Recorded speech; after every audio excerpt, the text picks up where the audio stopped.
The National UK Ladies Auxiliary, or Lajna, celebrated its annual Ijtema this weekend. The Ijtema is a congregational gathering organised by women for women and was held in the Hampshire countryside.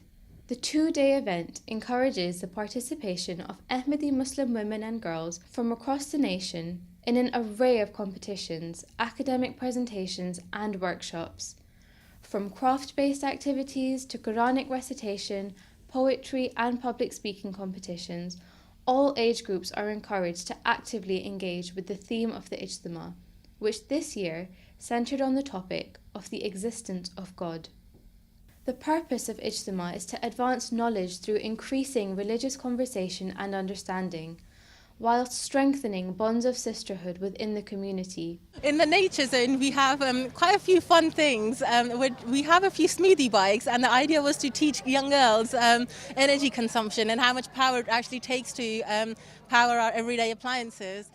We also have an aquaponics setup, and we're also trying to promote people to grow their own vegetables at home, be more sustainable, make their own fertilizers. So we're split into 3 zones. We have a discovery zone that's all about getting people engaged in the science side of things. So we've got people building structures, looking at VR videos, building wind tunnels and experiencing how that kind of thing works. Academic excellence and participation in research for women and girls is the objective behind the creation of the UK Ahmadiyya Muslim Women's Student Association and the Ahmadiyya Muslim Research Association. AMSA is a sisterhood, essentially. It enables girls to get together, especially at university when you don't have the time and you're just indulged in your studies. You want somewhere where you can relax and take a break, but also with righteous people, with people who are your friends and have common interests and faith as you. That's where AMSA comes in. Murid Talabat in English will be translated into Student Affairs, and it was set up by Hazrat Khalifatul Masih the 5th in March this year. It's to promote academic excellence, as well as to have a good communication with the students, to inform them about Jamaat events. Through these activities, they develop communication skills, self-confidence and pride for their religious identities. And there are lots of opportunities for fun too. The Kids Zone gives mums a rest while encouraging their daughters to forge new friendships based on the bonds of sisterhood in the Ahmadiyya Muslim community.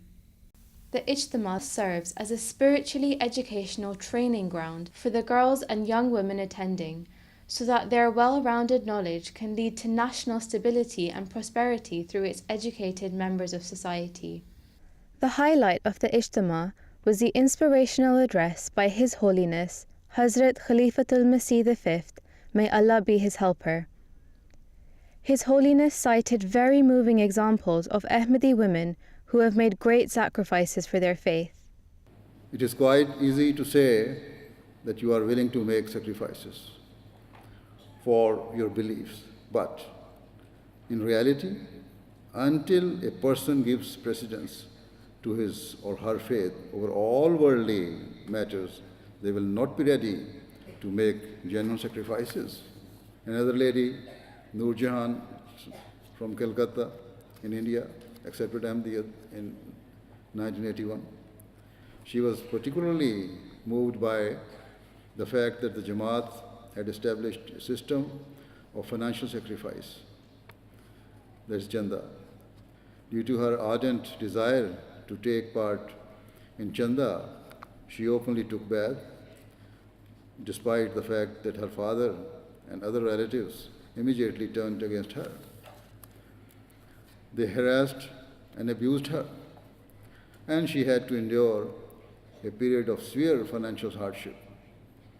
However, Allah the Almighty rewarded her patience and sacrifices as she got a job at a school and was subsequently appointed as headmistress. Always remember that it is the promise of Allah that He will ensure that the Jamaat continues to grow.